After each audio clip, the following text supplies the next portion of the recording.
नमस्ते। कभी सोचा है कि हम जो भी कुछ खाते हैं उससे हमें एनर्जी कैसे मिलती है? ये एक ऐसा सवाल है जिसका सामना इस धरती का हर जीव हर एक दिन करता है।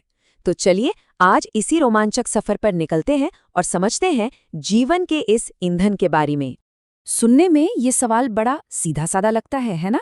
लेकिन इसका जवाब हमें जिंदगी की कुछ सबसे दिलचस्प रणनीतियों तक ले जाता है। मतलब कैसे अलग-अलग जीव एनर्जी पाने की इस एक ही चुनौती से निपटते हैं, ये देखना वाकई कमाल का है। कुछ तो अपना खाना खुद ही बना लेते हैं और कुछ दूसरों पर निर्भर रहते हैं। चलिए बिल्कुल शुरुआत से शुरू करते हैं। जिंदा होने का मतलब क्या है?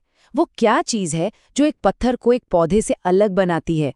जवाब छिपा है उन प्रोसेसेस में, उन प्रक्रियाओं में जो जीवन को बनाए रखती हैं, जैसे बढ़ना, सांस लेना और एनर्जी का इस्तेमाल करना। तो एक सजीव यानी लिविंग और एक निर्जीव यानी नॉन लिविंग चीज में मेन फर्क क्या है? जैसा कि यहाँ साफ दिख रहा है, सजीव चीजें जैसे हम और आप हैं या फिर पेड़ पौधे, ये लगातार खुद को मेंटेन करने का काम करते हैं। वो बढ़ते हैं, सांस लेते हैं, एनर्जी इस्तेमाल करते हैं।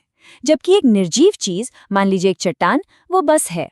ये जो एक्टिव मेंटेनेंस है ना, यही जीवन की असली पहचान है। अच्छा, इन सभी मेंटेनेंस वाली एक्टिविटीज को हम एक नाम देते हैं, जैव प्रक्रम या लाइफ प्रोसेसेस। आप इन्हें जिंदगी के लिए जरूरी टूल किट की तरह समझ सकते हैं। इसमें सांस लेना, शरीर से वेस्ट बाहर निकालना और हाँ, बिल्कुल पोषण भी शामिल है, जो आज हमारा मेन टॉपिक है। आसान भाषा में कहें तो ये वो सारे काम हैं जो किसी भी जीव को जिंदा रहने के लिए करने ही पड़ते हैं। और यहीं पर एंट्री होती है पोषण की। पोषण ही एनर्जी की उस समस्या का हल है। ये वो प्रोसेस है जिससे कोई भी जीव अपने शरीर को चलाने के लिए फ्यूल यानी ईंधन हासिल करता है। पोषण के बिना कोई भी जीव जिंदा नहीं रह सकता। लेकिन मजे की बात यह है कि हर कोई इसे एक ही तरीके से नहीं करता। तो फिर कुछ जीव अपना खाना कैसे बना लेते हैं? चलिए पहले तरीके पर नजर डालते हैं, यानी अपना खाना खुद बनाना। और ये काम करते हैं स्वपोषी जीव। ये हमारे प्लैनेट के असली प्रोड्यूसर्स हैं, जो लगभग हर फूड चेन की शुरुआत करते हैं। इस शब्द की जड़ें बड़ी दिलचस्प हैं। स्वपोषी या ऑटोट्रॉफिक का मतलब ही है खुद को खिलाने वाला। ये जीव खाने के लिए किसी और पर डिपेंड नहीं करते। ये सूरज की रोशनी जैसी आसान चीज़ों का इस्तेमाल करके अपना खाना खुद तैयार कर लेते हैं, जैसे कि पेड़ पौधे। और ये कमाल का काम वो कैसे करते हैं, ये रहा उसका फॉर्मूला। ये है प्रकाश संश्लेषण यानी फोटोसिंथेसिस का केमिकल इक्वेशन। इस धरती पर जीवन का आधार। पौधे कार्बन डाइऑक्साइड और पानी जैसी बहुत ही सिंपल चीजें लेते हैं और सूरज की रोशनी की एनर्जी का इस्तेमाल करके उन्हें ग्लूकोज में बदल देते हैं। यही ग्लूकोज उनका खाना है। ये एक जबरदस्त प्रक्रिया है जिसने हमारे प्लैनेट पर जीवन को मुमकिन बनाया है। तो इस जादुई प्रक्रिया के लिए जरूरी 4 चीजें कौन सी हैं? पहला, क्लोरोफिल, जो पौधों को उनका हरा रंग देता है और सूरज की रोशनी को पकड़ता है। दूसरा, कार्बन डाइऑक्साइड, जो वो हवा से लेते हैं। तीसरा, पानी, जो जड़ों से आता है। और चौथा, जाहिर है, सूरज की रोशनी, जो एनर्जी देती है। ये एक बहुत जरूरी सवाल है। अगर पौधे अपना खाना खुद बना लेते हैं, तो फिर वो जीव क्या करते हैं जो ऐसा नहीं कर सकते? उन्हें अपनी एनर्जी कहाँ से मिलती है? और यही सवाल हमें पोषण के दूसरे प्रकार की ओर ले जाता है। अब हम आते हैं दूसरे बड़े ग्रुप पर, यानी परपोषी या हेट्रोट्रॉफ्स। ये वो जीव हैं जिन्हें अपना खाना दूसरे स्रोतों से लेना पड़ता है। इनके पास भी जिंदा रहने की अपनी अपनी अनोखी रणनीतियां हैं। सीधी सी बात है, ये वो जीव हैं जो दूसरों को खाकर एनर्जी हासिल करते हैं। परपोषी पोषण भी मुख्य रूप से 3 तरह का होता है। पहला है मृतोपजीवी, जो मरे हुए और सड़े गले पदार्थों को खाते हैं। दूसरा है परजीवी, जो किसी दूसरे जिंदा जीव से अपना पोषण लेते हैं। और तीसरा है प्राणीसम, जो भोजन को निगलते हैं और फिर उसे अपने शरीर के अंदर पचाते हैं। चलिए इन रणनीतियों को थोड़ा और करीब से देखते हैं। सबसे पहले बात करते हैं मृत जीवियों की। इन्हें आप प्रकृति की सफाई करने वाली टीम समझ सकते हैं। मशरूम और कुछ बैक्टीरिया जैसे जीव मरे हुए पेड़ पौधों और जानवरों को तोड़ते हैं और उनके न्यूट्रिएंट्स को वापस इकोसिस्टम में लौटा देते हैं। ये बहुत ही जरूरी भूमिका निभाते हैं क्योंकि ये पोषक तत्वों को रिसाइकिल करते हैं। अगला है परजीवी पोषण।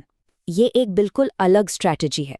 यहाँ परजीवी अपने मेजबान यानी होस्ट के साथ या उसके अंदर रहता है और उसी से अपना पोषण चुराता है। जैसे टेपवर्म या अमरबेल के पौधे।